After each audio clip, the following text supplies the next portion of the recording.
This video is brought to you by the View Sport app. View Sport app is your one-stop destination for all of your footballing needs. चाहे आपको latest score जानने हो, किसी भी player से related कोई stat जानना हो, आपको व्यू स्पोर्ट पे सब कुछ मिलेगा। व्यू स्पोर्ट ऐप पे आपको मिलेंगी कोपा लिबर्टाडोरेस और ऑस्ट्रेलियन जो ए लीग चलती है ऑस्ट्रेलिया में, उसकी लाइव स्ट्रीमिंग। तो अगर आप इंटरेस्टेड हैं कोपा लिबर्टाडोरेस जो साउथ अमेरिका की चैंपियंस लीग होती है उसको देखने में, तो व्यू स्पोर्ट पे वो आप पा सकते हैं।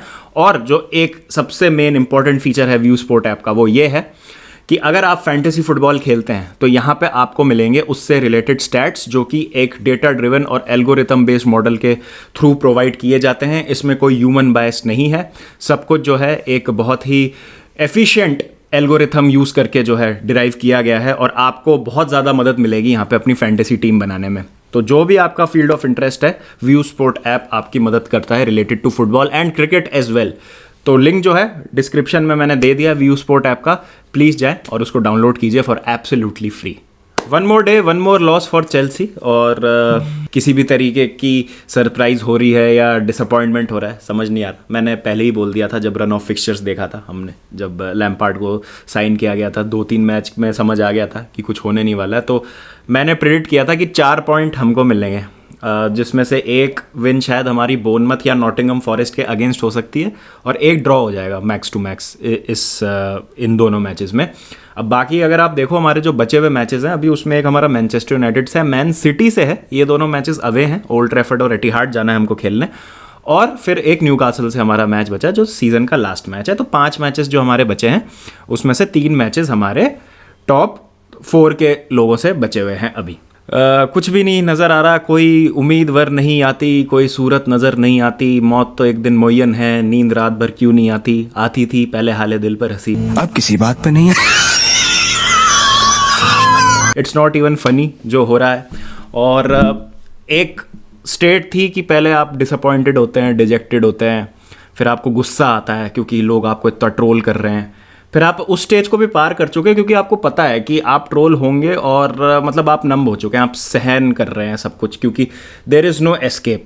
और उसके बाद जो ट्रोलर्स हैं वो भी परेशान हो गए, because I was surprise to see कल जिस तरीके से वॉच अलॉन्ग चल रहा था, और मतलब बिल्कुल भी हेट नहीं आया, बिकॉज हेटर्स भी परेशान हो चुके हैं ट्रोल कर करके कि भाई अब इस टीम को, ये टीम तो हर हफ्ते हारती है, हर मैच हार रही है, अब इसको क्या बोला जाए।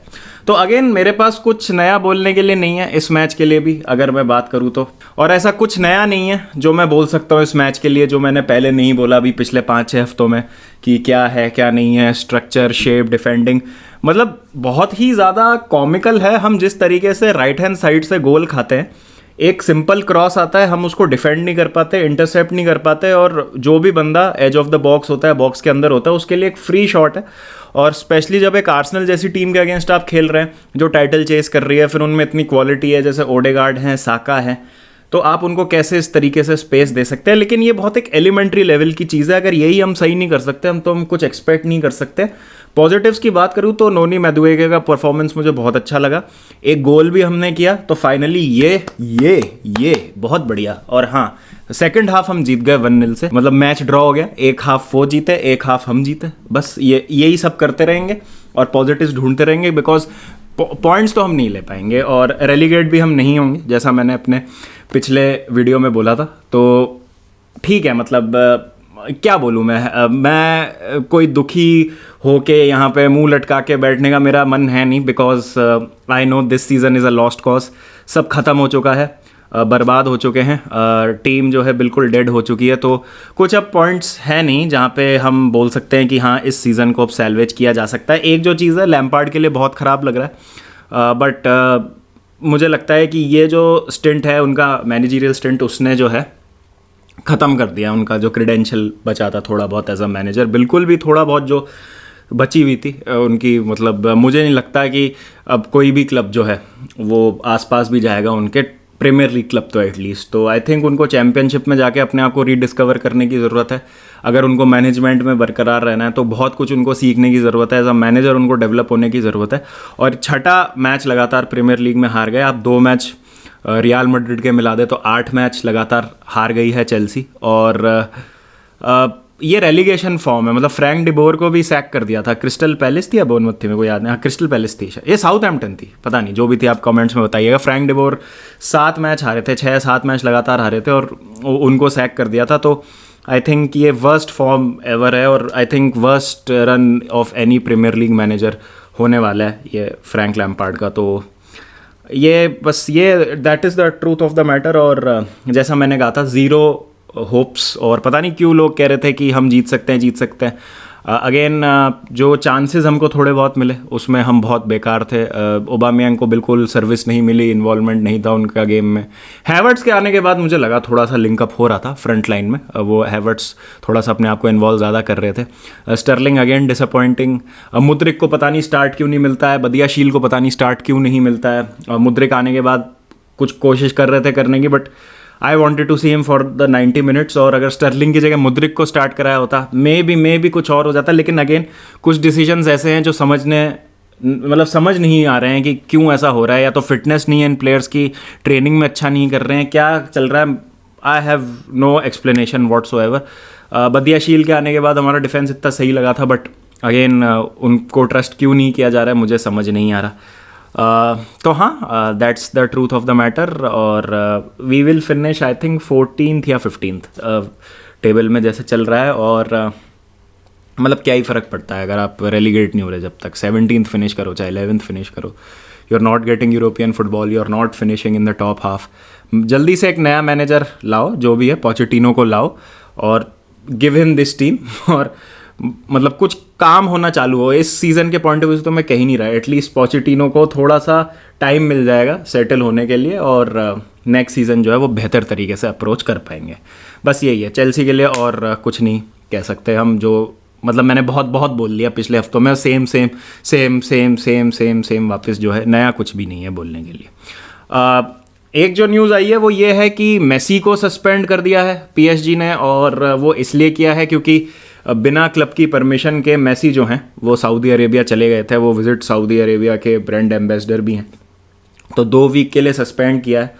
तो ये एक मैसेज है पीएसजी की तरफ से सारे प्लेयर्स को और पूरे क्लब को कि आप जो मर्जी प्लेयर हों, अगर आप रूल्स ब्रेक करेंगे तो आप पे एक्शन लिया जाएगा। और इससे एक बात तो साफ़ हो जाती है कि ना मेसी इंटरेस्टेड है पीएसजी में रहने से, और शायद पीएसजी भी इंटरेस्टेड नहीं होगी मेसी के साथ कंटिन्यू करने में। 1-2 जगह रिपोर्ट्स भी आ रही थी कि शायद वो नहीं देंगे, अब मेसी को ऑफ़र नहीं कर रहे हैं वो नया कॉन्ट्रैक्ट। और देखिए, ये तो डे 1 से क्लियर है कि मेसी जो हैं वो बार्सिलोना जाएंगे। और अगर वो फाइनेंशियली जो है वो चीज़ें ठीक नहीं हो रही हैं, बट स्टिल जो है कोशिश पूरी की जा रही है। लपोर्ता जो हैं वो पूरी कोशिश करेंगे, और हमको पता है अगर वो किसी प्रॉब्लम का सॉल्यूशन फाइंड करना चाहते हैं तो वो कर ही लेते हैं कैसे ना कैसे करके। तो मेसी तो आएंगे बार्सिलोना, मुझे ऐसा लगता है। लेकिन इस सब चीज़ में जो एक चीज़ निकल के आई है, सरप्राइजिंग होता है, मतेओ एल्मेनी जो हैं, जो बार्सिलोना के स्पोर्टिंग डायरेक्टर हैं, वो एस्टन विला जाएंगे। और 30 जून के बाद जो है उनका स्टिंट खत्म हो जाएगा बारसा के साथ, क्योंकि एस्टन विला ने उनको बहुत ही ज़्यादा एक बढ़िया सैलरी ऑफर करी है। तो ये एक बहुत इंटरेस्टिंग पॉइंट है। आई थिंक एस्टन विला के साथ वो काम करेंगे तो वो क्लब भी जो है एक सॉलिड क्लब बन जाएगा। जिस तरीके से उन्होंने बारसा के साथ काम किया है, एक इतनी मैसी सिचुएशन से उनको निकाला है बाहर, तो I think Aston Villa can do really well with a sporting director like एल्मेनी। और थोड़ा सा ये सरप्राइजिंग था बिकॉज जिस स्थिति में अभी बारसा, आई थिंक 1-2 सीज़न और एल्मेनी की लीडरशिप में they could have done well. But जैसा मैं कहता हूँ, फुटबॉल में कभी भी कुछ भी हो सकता है, इट्स वेरी अनप्रिडिक्टेबल। तो सही है, मतलब एस्टन विला के लिए तो बहुत अच्छी न्यूज़ है। बारसा देखते हैं कौन होगा उनका सक्सेसर, बट मुझे लगता है कि मेसी का जो ये पूरा सागा है उसको सॉल्व करने के बाद ही एल्मेनी जाएंगे, और Messi will be a Barcelona player. ये जो पीएसजी का सस्पेंशन है और ये जो सारी चीज़ें आई थिंक कुछ मैटर नहीं करता। I think Messi has is heart set on Barcelona, और देखते हैं बस वो फाइनेंशियल चीज़ें जो हैं वो सॉर्ट हो जाएं। अगर नहीं होती, वर्स्ट केस सिनारियो, अगर मेसी बारसा नहीं आते हैं, तो I think he will go to MLS, सीधी सी बात है। और बाकी मुझे कोई ऑप्शन और दिखता नहीं है। एक और जो रूमर आया था वो ये था कि क्रिस्टियानो रोनाल्डो खुश नहीं है अल नसर में, और वो लीव करना चाह रहे हैं क्लब को, वहाँ से वापस आना चाह रहे हैं यूरोपियन फुटबॉल में। तो देखिए, अब क्रिस्टियानो रोनाल्डो हैं तो रूमर्स तो आएंगी, और अभी उनकी जो बेटी है उनकी तबीयत ठीक नहीं है, तो अभी वो उनके ट्रीटमेंट में बिजी हैं, वो न्यूज़ वगैरह आई थी।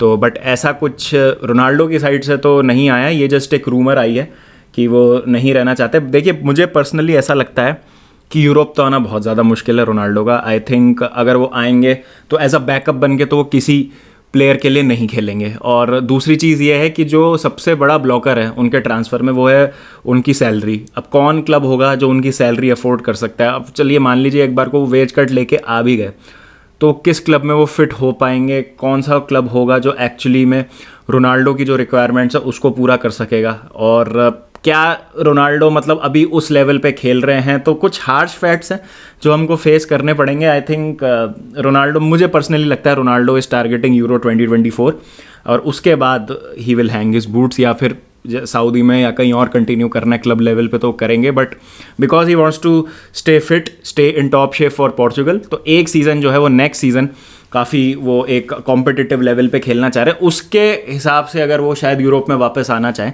तो इट मेक्स सेंस, बट मुझे नहीं लगता। बहुत सारे क्लब होंगे जो पॉसिबल डेस्टिनेशन है।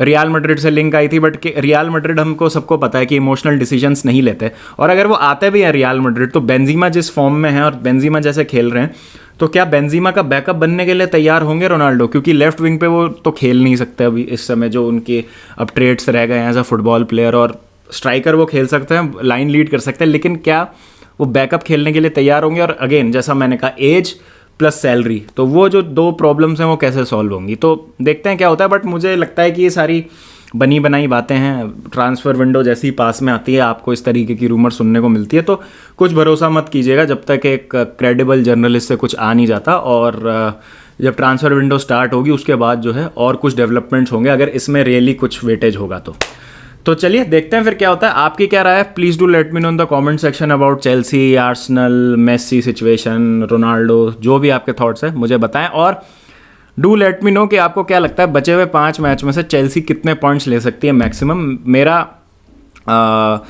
प्रिडिक्शन है 4, लेकिन मैं सरप्राइज़ नहीं होऊंगा कि हम बाकी बचे हुए 5 मैच भी हार जाएं। 13 लॉसेस, 12 लॉसेज इन अ रो जो भी होंगी, हो सकती है।